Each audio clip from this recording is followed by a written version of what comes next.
My pleasure to introduce to you my good friend and international advisor to the kin, Kunal, as well as his partner, Ziv, to do a little drone work for us. Kunal and Ziv.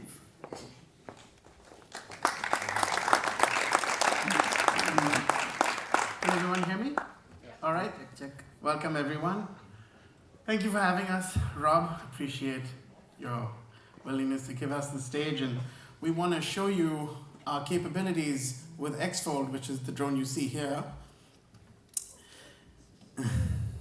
Better view this way.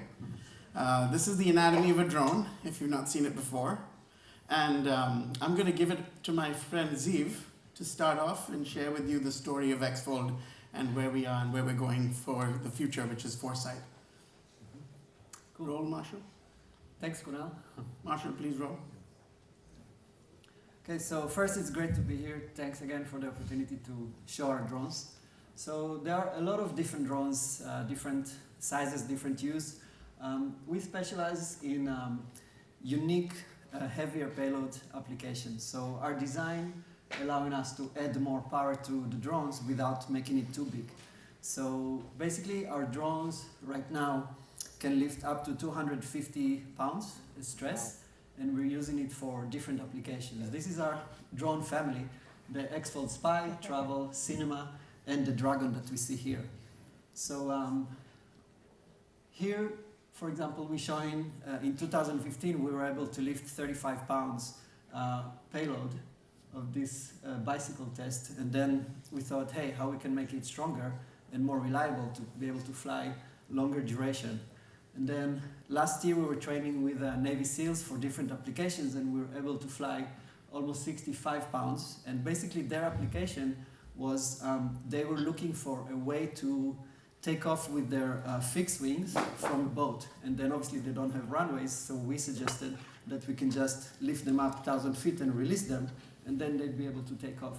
So that was a good example. And then we just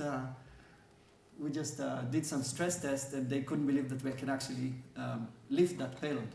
So they were pretty impressed, and it's not easy to impress Navy SEALs. They've seen everything. And like it was really hot day, and then when they saw it actually in the air, they finally came out of their trailers and took pictures and videos and took us more seriously. And we're actually working with them now on different applications for search and rescue. And our next level drone will be a human lifter. So that's basically, doesn't need to be a long duration flight time, but it has to be strong enough to basically lift a person from one side to another, sometime just cross a river or from a disaster area. So this is actually this drone. Here we're flying 2 cinema cameras for a 3D movie that we did. This is over Basisiachi waterfalls in Chihuahua, Mexico. And it was pretty challenging because of it's about, I think, almost 1,000 feet waterfall, and there's a lot of gas there and wind, and the payload there, only the cameras and lenses were about close to $200,000 worth. So at the beginning, the director couldn't even look at the drone. They were looking at me and they're like shaking, they're like, please finish, please. Everything went great. So one of the movies that we were working on actually just got nominated for Emmy Awards for the technology and innovation in film. So that's pretty exciting. And thank you. That was a great achievement for us. And so because of the payload and because of the smooth flight that we're able to fly larger cameras, this is some more of the films and the TV shows that we did. There's some new ones. The latest Game of Thrones series we shot. One of our drones was there. So that's pretty exciting. It's a lot of fun. Besides the fact that you are close to 2 months, wake up every morning at 4 a.m., go on set, and it's not an easy job, but it's a great experience working with films. So we were thinking like, okay, hey, we can fly 250 pounds payloads. What if we want to do something bigger? What if we want to have a little bit more payloads? If for real search and rescue, if there's a car stuck on a cliff. So are we going to build something bigger, or are we going to be smarter? Just build something bigger, it's not a big deal. You might as well use a real helicopter, right? So part of our technology is a combination of the hardware and software. So what we do is we design on the application to be smarter and a few drones can do more than one bigger drones, and then the drones are still small enough to carry around and be more mobile. So we can have 4, 6, or 8 of these drones carrying together and work together to for search and rescue application, or deliver heavier payloads for different industries. Some of the other things that we do, because we can take this payload and fly close to 2 hours sometimes with it, depends on the weather, we have different payloads that we're working on. So we work with, let's say, for different industries. We do, besides search and rescue and film, we do LiDAR payloads for scanning, for infrastructure. We do, I think we're going to show in a little bit a different work that we did with, with the fire department and government applications. It's pretty exciting. So we have our unique design, like I said, can change between 8 motors to 12 motors just by taking this arm out, and then it can fold. So it's pretty easy to take it with you. This is, for example, some of the LiDAR scans that we did with fire department, and then inspection for the Golden Gate Bridge that we did flying around it. So basically they can detect with the sensors exactly if there's like cracks in the cracks or holes, or different maintenance programs that they need to do. So we did some tests with them, and in one day they said that we actually did more than they can do in 5 days with a regular team that climbed, and it's pretty risky to do that. This is a little bit of a night vision, and this is some other industry pictures that we did from project that we were working on. Some other application we're working on is for power line in remote areas. Sometimes it's really hard to maintain or to see if there is like a hotspot, so we can just fly next to the power lines and detect if there's problems there. So this is a little bit more about filming, and then a couple of images. This is a project we did with PGE, again for inspection, for the towers and also for the power lines. Yeah, this was in the Bay Area. It's one of the centers of the power stations. Yeah, it was a beautiful day, and they were pretty impressed with the result that we got, because we did really quick flights very close to the lines, and it's not risky. The drones were smaller than this, obviously, and it's quick and easy to travel with. So yeah, I'll leave it to Kunal to continue, and thanks very much. Thanks, Ziv. So, as you can see, we do some extraordinary work, and I'm actually the guinea pig that's going to be the human lifting subject for the human lifter. So as soon as they get me off the ground, we've succeeded. But just to give you a purview, how many of you think drones are a disruptive technology? How many of you know what I mean by disruption? Well, the power of what drones can do now is nothing. We have foresight as our theme of what we'll have in the future. You see, when you look at drones right now, we're showing it to you from an aerial perspective, but drones are actually anything. Autonomous vehicles basically are drones. So I want you to look from land to sea, not just in the air, right? But what we see in the air is really beautiful, because you have the power to be Superman, because that's really it. You have eyes in the sky, right? And these eyes can be used for 2 things: destruction, as we all know, and to save lives. The way we look at it at Xfold is we're trying to change the narrative from it being about taking lives to saving lives. And we do that through the work we do in the sky with the Xfold, as you can see here and up there, by producing beautiful imagery, but also by the LiDAR scanning that you saw, which not only inspects infrastructure, but also people who are stuck, say for example, after an earthquake.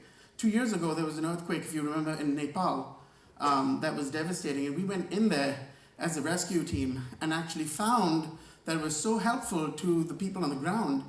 And, just to give you another example so that we don't always vilify the idea of drones in the sky for warfare, they're doing their duty. Those men are very brave, and they've been given orders.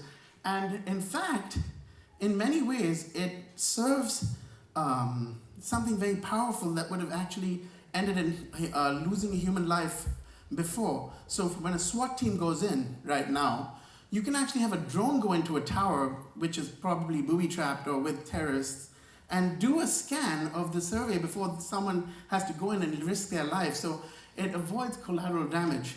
And then, as you can see, a lot of exciting stuff, like we've done everything from Burning Man, which is this kin on steroids in the desert for global leaders. And just the beauty that you can capture with these machines is absolutely incredible. And this is just the beginning of what we can do to impact people's lives and billions of people going forward. Now, how many of you have seen drones in action before? Like, raise your hand. How many of you would like to see a drone in action here and now? Raise your hand.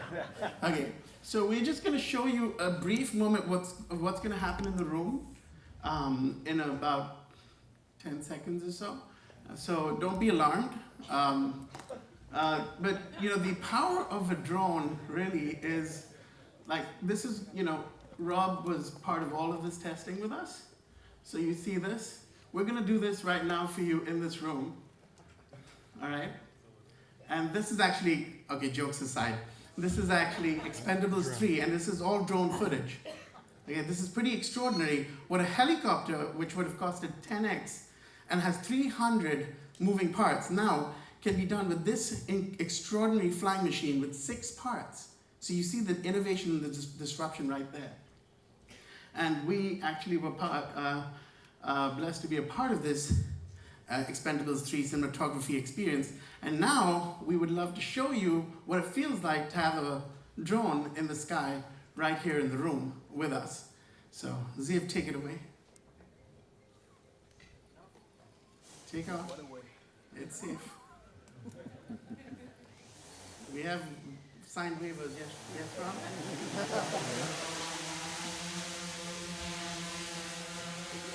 So you might want to smile or you might want to,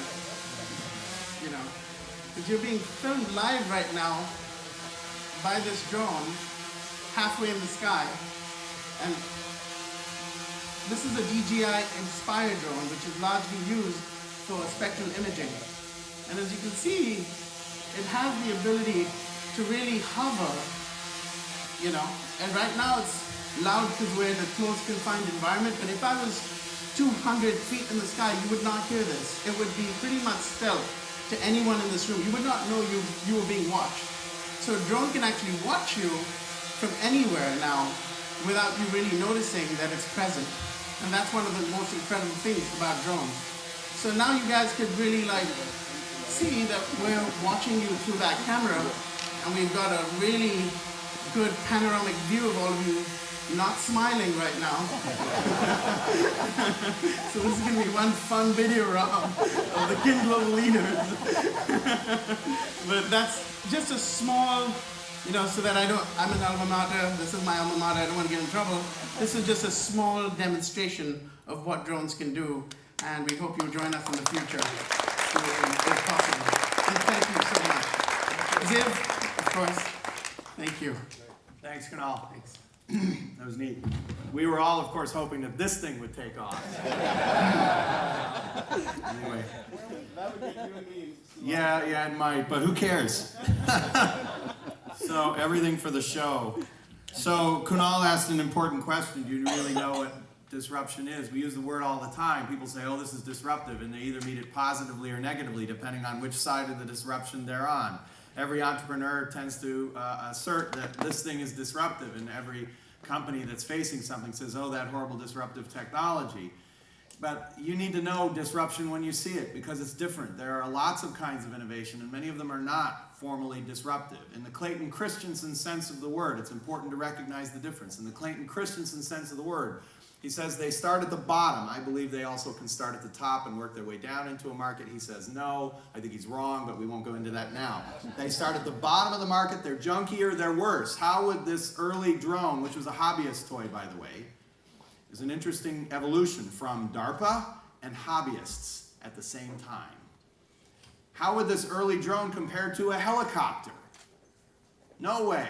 all the things we can do with a helicopter. That drone is just a hobbyist toy, but of course you see the trajectory. Kunal mentioned the helicopter is 10x cost for the film production company and 300 moving parts. And now you have this size of any sort you want and any instantiation in the world you might need, applied to literally thousands of potential applications that we haven't even discovered because we've never thought maybe we can rent a helicopter for that. Look to the sky, look to the earth, look to the sea. This is disruptive because over time some of those crappy things will become better and better in certain applications and change the entire game. That's disruption. And you have to recognize it when you see it, because when you go to your customers at first and that thing is new and junky, you say, do you want this new junky thing? And what do your customers say? No, of course not. And then you go back to the boardroom and you say, thank goodness we don't have to worry about that because it's junky. Our customers want the new, exciting, great thing. They want our thing. But over time, some of those junky things become better, and then your customers do want them. And it's a completely different cost structure. It's a completely different process, approach, support, etc. And you're out of the game. Because you can't just ask your customer.